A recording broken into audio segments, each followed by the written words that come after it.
E hoje a gente tem o prazer de ter aqui 3 endodontistas, 3 professores universitários totalmente focados na endodontia para a gente discutir um assunto que é a inter-relação entre a endodontia e a odontologia restauradora, porém, sob uma visão da endodontia.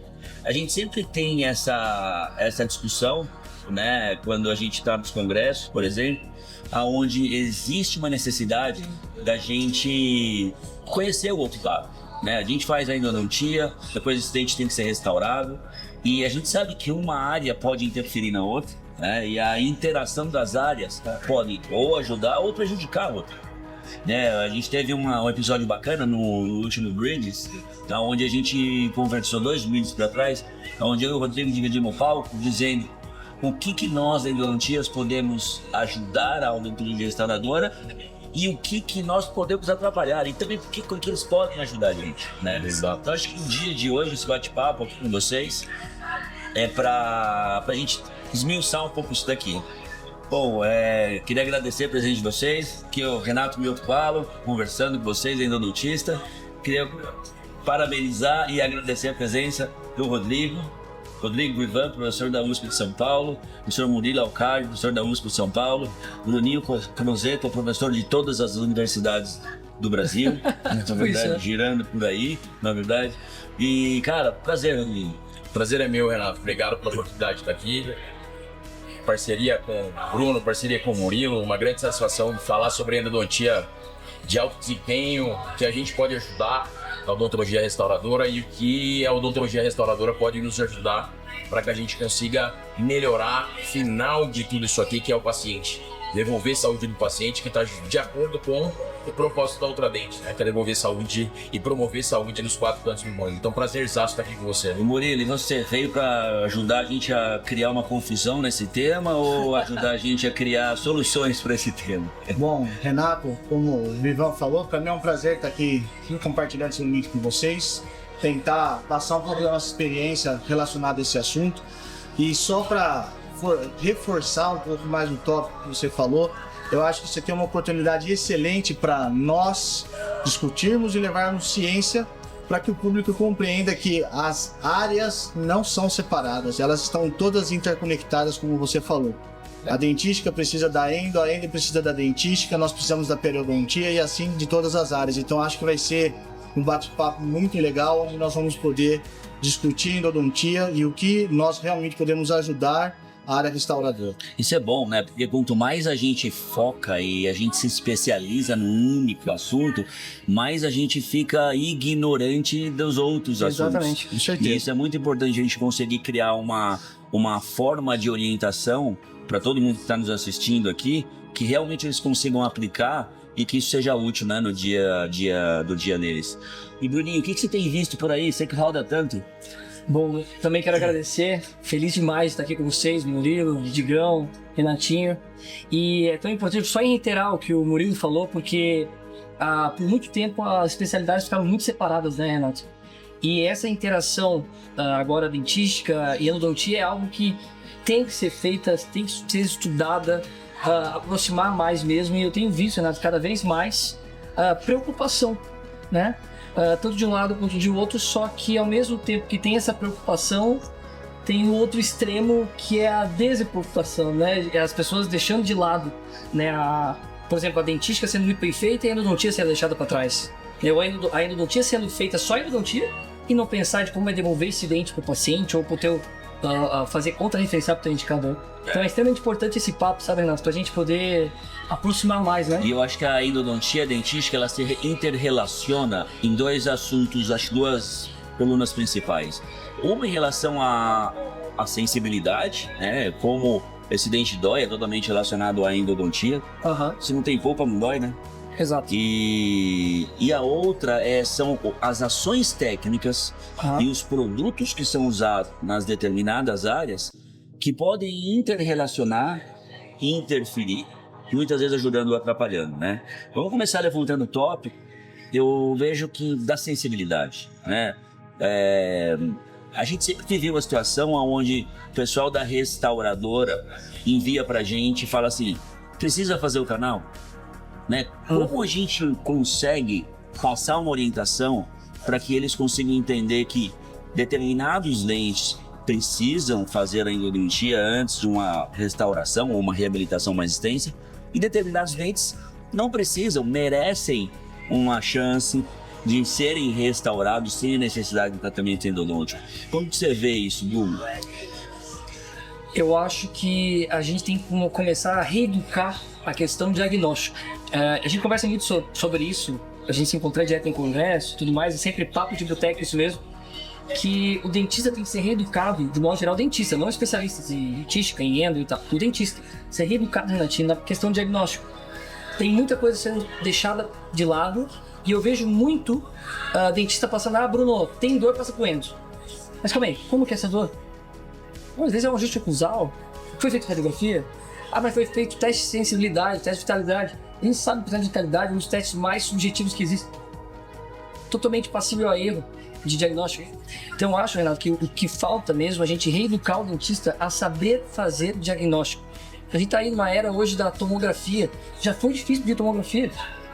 A gente sabe da quantidade, a gente vai comentar sobre isso aqui. Você sabe que eu lembro que quando eu fiz especialização, um tratamento endodôntico custava R$350 e uma tomografia custava R$3.500. Olha aí. Acho que hoje inverteu esses dois valores. Com certeza. Total. E hoje você ficar preso, por exemplo, a um exame radiográfico bidimensional, aí tem aquela, a gente vê muito isso, né? A gente reconstruiu um dente porque não tinha lesão e o dente estava vital. Mas calma aí, não tinha lesão na radiografia? A gente sabe hoje, né, Rodrigo? Quantos dentes passam despercebidos uma lesão periapical?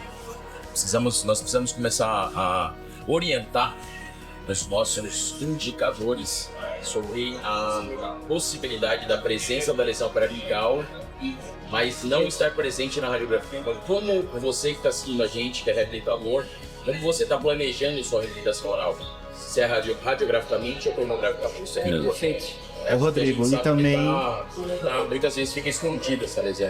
E também uma coisa acho que é importante a gente salientar é que nem sempre um dente doente com uma lesão periapical, ele obrigatoriamente ele tem que ter algum tipo de sintomatologia, precisa por se tratar de uma doença crônica, né? Então, como você falou, às vezes o reabilitador ele faz apenas o exame radiográfico e ele fala, bom, tem tratamento endodôntico, não tem lesão e não tem dor, sintoma, então não tem sintoma, eu posso reabilitar. Pode reabilitar. E aí, meses depois, reagudiza e o problema já estava oculto e nunca foi diagnosticado.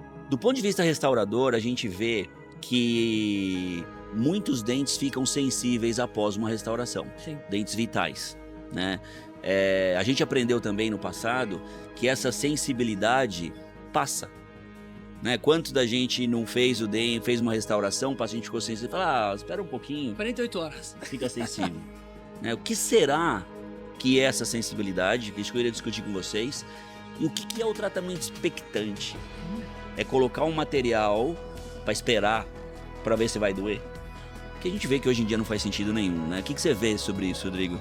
Isso acontece muito, né, Renato? E eu recebo no consultório muitos casos assim. Dentes recém-restaurados, poupados recém-restaurados com dor pós-operatória. E é normal, entre aspas, o dentista orientar o paciente e falar que essa dor pós-operatória é normal. E na verdade a gente está se deparando muito com problemas de falta de fotoativação de forma correta. A gente no passado entendia que a sensibilidade pós-restauração era relacionado muito mais à bolha na restauração. É verdade. Ou a técnica falha incremental, adesiva, falha na interface, falha falha adesiva ou contração de polimerização. Exato. O que a gente vê hoje, né, os fotopolimerizadores, eles ganharam muita tecnologia, ao ponto deles entregarem uma energia muito mais eficiente. E o que isso beneficia a nós? Né, Imagina que o adesivo dentinário, ele é uma resina composta fluida. Quer dizer, a resina composta ela é formada por um monte de partículas, por vidro moído, por carga e por monômeros, que é aquela graxa que está ali no meio. O adesivo já não tem esse monte de partículas, quer dizer, ele tem muito mais monômero. E a gente sabe que a toxicidade do monômero ela é real e que a gente consegue diminuí-la quando a gente converte esses monômeros numa cadeia polimérica mais longa e menos tóxica. Então, olha a importância da polimerização. Por exemplo, hoje a característica do que o Valo tem. A importância da colimação do feixe de luz para entregar maior energia, né? Diferentes comprimentos de onda para ativar diferentes fotoiniciadores. Olha a importância disso não somente na longevidade da restauração ou na melhoria do polimento, mas sim na diminuição do pós-operatório. O que acontece muitas vezes, Renato, é que o dentista ele se preocupa muito mais com a marca da resina composta e ele esquece um pouco da fotoativação. Então uma frase que eu repito de vocês, sua, do PV, é: resina boa é resina bem fotoativada. Não adianta você ter a melhor resina composta do mercado e mal fotoativada. Então é melhor que você tenha uma resina bem fotoativada para que você garanta qualidade de polimento, qualidade mecânica e também evitar agressões ao tecido pulpar. Mas olha que tênue que é e como difícil é fazer o diagnóstico. Ele tá falando de diagnóstico. O paciente pega e vem reclamando que está sentindo sensibilidade após a restauração, né? Aí o teu indicador pega e fala assim, mas não, o paciente tá com dor, Aí faz o quê? É a endo. E é um problema de restaurador, né? Ou ele faz a restauração, o paciente fica com a sensibilidade. É isso aí. E aí ele fala, acho que a restauração não tá legal, vamos trocar a restauração. E aí ele repete o erro. Né? Então vamos lá, né? A importância de uma boa polimerização do adesivo dentinário sobre um dente vital para diminuir esse potencial citotóxico. Talvez o problema maior seja que no mercado, de uma forma geral, o dentista acredita que todo fotoativador é igual. Esse é o problema. Isso é verdade. Aí eles acham que comprando um fotopolimerizador de uma marca A ou de uma marca B, e só que um tem um determinado valor, mas o outro... Tudo é luz azul. Exato. E a parte externa se parece, é só para isso que eu preciso. Ele só vai fotoativar e vai polimerizar minha resina. Esse talvez seja o maior problema mesmo. A ter aquela falsa ideia de que todo fotopolimerizador todos são iguais. E quanto isso impacta na nossa vida, né? Porque pra gente, teoricamente, seria muito bom que todos usassem um péssimo polimerizador, né? Pra endodontia, com certeza. A gente teria muito mais endodontia. Pra nós ia ser perfeito.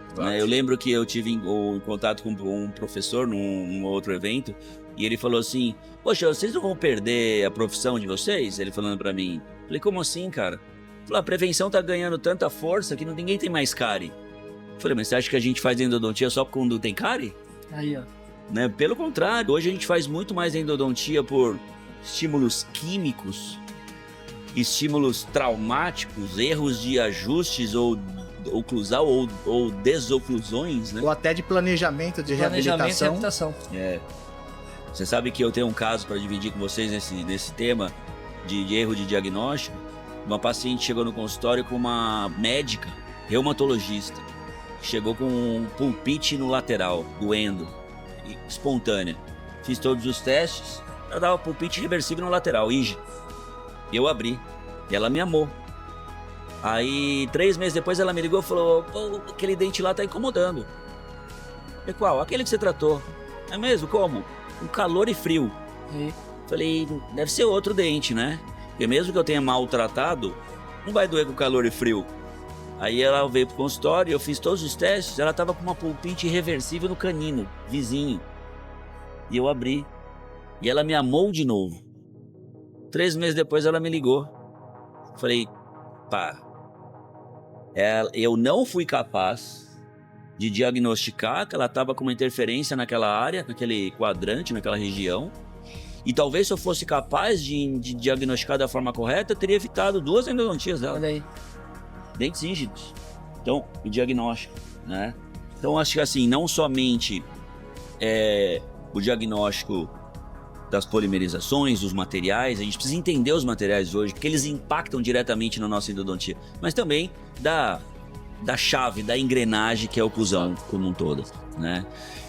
Entrando na parte de técnicas, produtos, materiais hoje que interagem entre as nossas áreas, entre a área restauradora, o que vocês veem hoje o maior desafio e o maior benefício desse mundo? O que vocês viram mudar nesses anos? sobre a técnica endodôntica. Sobre a técnica e sobre os materiais que Químicos. interrelacionam entre as duas áreas. A endodontia evoluiu muito do ponto de vista técnico, né? Então nós temos aí instrumentos mecanizados de um alto desempenho, que fez com que nós tivéssemos uma democratização do processo de modelagem do canal radicular, mas do ponto de vista químico, a gente não teve grandes evoluções. As substâncias químicas que nós usamos são as mesmas que são utilizadas há 40, 50 anos atrás, que é hipoclorito de sódio, EDTA, ácido cítrico, clorexidina, que são substâncias que podem ainda interferir nesse processo. Então, na verdade, eu acredito que o ganho maior foi da estética. A estética conseguiu inverter o processo, e aí meus colegas podem me complementar. Ao invés de a gente fazer a endodontia primeiro e depois restaurar o dente, muitas vezes, hoje nós temos feito a restauração antes, principalmente nas proximais, para depois fazer uma abertura oclusal, e aí aquela parte da dentina não sofre a agressão dos agentes químicos, mantendo um padrão de adesão melhor, sem sofrer todo esse processo, né, Murilo, né, Bruno? Eu acredito, sinceramente, que talvez a grande limitação da clínica endodôntica, as pessoas não tenham entendido que o dente que necessita de um tratamento endodôntico, ele por si só ele já é um dente fragilizado. Não fragilizado pela endodontia, não que a endodontia vai fragilizar, mas se o dente ele era portador de uma restauração extensa devido a uma lesão cariosa ou um trauma, ele é um dente que naturalmente muito mais frágil, suscetível a uma fratura drástica do que um dente são. Então, talvez, Rodrigo, na minha opinião, o que a gente deva começar a entender é o que hoje muito a literatura tem mostrado, a importância de a gente fazer um bom levantamento de margem. Com certeza. Nós realizarmos restaurações prévias ao tratamento endodôntico com o intuito de proteger o remanescente dental, facilitar o isolamento absoluto, evitar a infiltração coronária e já facilitar o próprio processo da reabilitação final, né? Então, acredito que o ganho maior, pensando na interação das áreas, Renato, seja exatamente esse. E tá aí que outra coisa importante, o endodontista tem condição total de fazer isso. Não precisaria encaminhar para se fazer uma reconstrução provisória para alguém da área da reabilitação. O endodontista, com a simplificação de técnica, qualidade dos materiais que nós temos, você pode muito bem, mesmo que você não seja um expert da dentística ou da prótese, você consegue fazer uma reconstrução e depois você encaminha para o seu indicador com tranquilidade. Murilo, até porque nós sempre trabalhamos com isolamento. Então tá tudo ali já isolado, tá tudo na mão. E eu sempre falo para os meus alunos, nas aulas em congresso, que eu sempre gosto de organizar a casa, Renatinho. Antes, a primeira coisa é organizar a casa. Eu vejo ainda muita gente fazendo endodontia pura, né? Chega lá o dente todo cariado, com restauração de amálgama e tal, faz o furo no meio, literalmente, o acesso. Totalmente cego ao que tá em volta. Tecido gengival sangrando por cima. Fez a endodontia, coloca um material provisório lá, um cotozol da vida, coloca o negócio lá, pum, manda de volta pro indicador. No meio do caminho faz o quê? Fratura o dente. Recontamina. Aí não faz sentido, porque se a gente tá querendo entregar, lá no começo o Rodrigo falou, se a gente quer entregar um dente saudável pro meu indicador, pro meu paciente, eu tenho que fazer o quê? Cuidar da endodontia e do que o protege, que é a estrutura que tá ali. Né? E a gente sabe o que fragiliza dente é perda de crista marginal. Pega um pré-molar, é o que mais acontece. Perdeu a crista marginal, fica só lá, tem que, né? E olha que interessante, baseado nisso, né, pegando carona, a Ultradent lançou, né, há pouco tempo atrás, uma resina chamada J-Temp. E a propaganda dela é um canivete suíço. Exatamente porque ela consegue entregar uma solução provisória para diferentes situações. Murilo comentou muito bem. A necessidade de isolar bem. Você comentou muito bem. O endodontista usa e vive sob isolamento. Olha que interessante. A odontologia restauradora isola porque ela não quer ter o contato da saliva na adesão. Exato. Nós isolamos porque a gente não pode ter o ambiente bucal contaminado no nosso espaço aberto. Porque o nosso espaço aberto é um contato direto com o osso.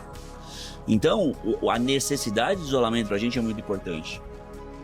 A J-Temp, ela consegue te dar desde uma resina que você coloca na margem de um dente que está nível gengival, para subir aquela margem para o grampo poder ter uma área de retenção para você conseguir isolar e aí sim fazer a sua endodontia.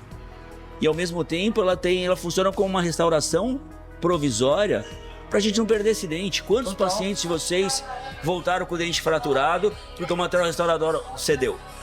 Vou aproveitar esse gancho, Renato, e por exemplo, a endodontia e a reabilitação tá muito, e a odontologia restauradora tá muito ligado. Então, por exemplo, eu sou endodontista, mas eu preciso saber, por exemplo, fazer um levantamento de margem. E a indústria tem uma participação muito importante nesse sentido. Por exemplo, o Halo, o dispositivo para fazer o isolamento, para fazer a proximal. E, por exemplo, se eu não preciso ser um expert em resina composta, eu posso usar uma resina Transcend, por exemplo. Que é uma resina que vai se adaptar à cor do dente, é uma resina com carga, mimetiza, que você pode levantar essa margem com essa resina. E nem tem que que eu trocar sendo um depois. endodontista, eu não vou ter que trocar depois. É um dente posterior. Então veja como a indústria tem uma participação muito importante nesse processo também. Legal, só fazendo um adendo, tem um ponto muito legal do J-Temp que vocês estão falando, né? É a cor, né? Que o lance da cor também foi algo bacana, porque tendo uma cor, meio que um rosa pro roxo, talvez? Lilás, né? O teu indicador vai ver a diferença do que é material restaurador provisório, o que é dentina, o que é dente, e vai fazer o que? Não vai sair tirando tudo. E é um material onde ele promove suporte de cúspide e de parede.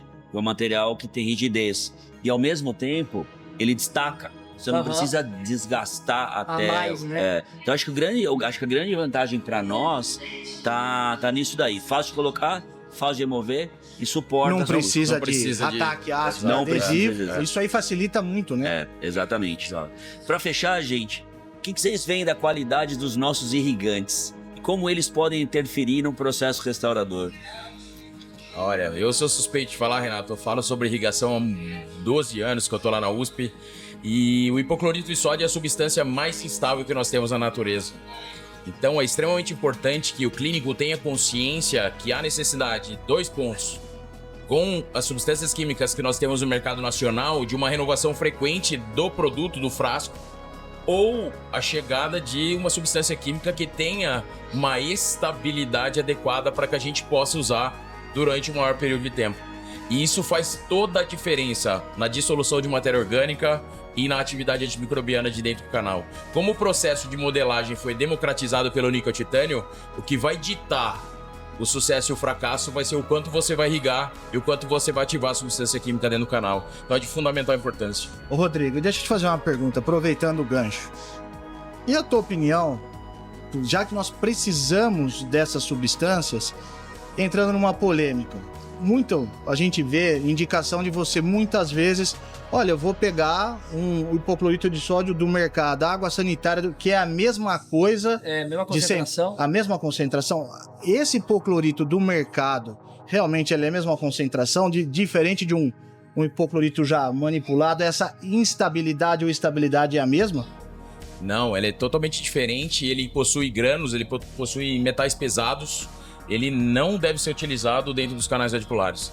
Se alguém fala isso, é totalmente equivocado. A gente não recomenda que isso seja feito. Primeiro, ele é mais instável. Ele tem essas granulações, como se fosse uma sujeira, entre aspas, além de conter metais pesados dentro, que pode ser prejudicial ao paciente a longo prazo. Aderem ao osso e não sai mais. Exatamente. E ele tem até alguns químicos para aumentar a capacidade alvejante dele, que já é natural do próprio hipoclorito, né? Exatamente. Então, existe o hipoclorito que ele é grau médico e o hipoclorito grau industrial. Quando você compra no mercado, você está usando um hipoclorito grau industrial, cheio de contaminantes, como você mesmo falou, e coloca o paciente em risco.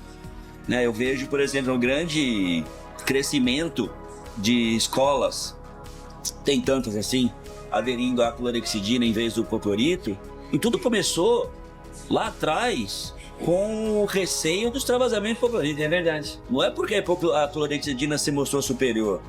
Ela se mostra em muitos estudos que ela é tão eficiente quanto, mas nunca superior. Agora, o hipoclorito, ele deixou de ser usado, ou quem deixa de usar, é com receio desse extravasamento que pode criar um dano. Imagina se você está usando um que não é de grau médio. E uma alta concentração. Você põe o paciente em risco.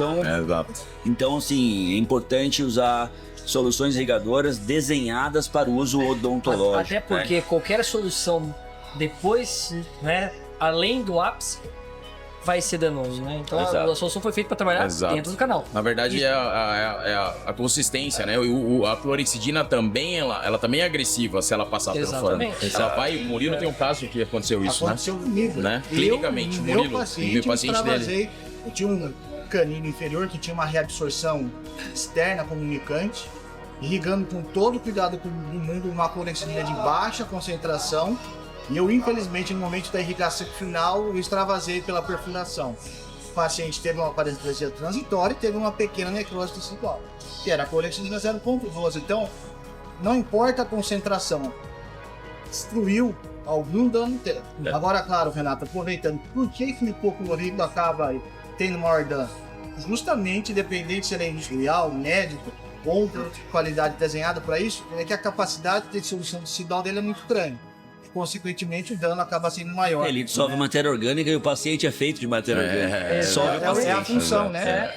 Então, Ô, Renato, só a última pergunta. Digão, só para deixar claro, aonde que guarda o hipoclorito? Porque eu vejo muita gente guardando também hipoclorito. Porta-luva do carro.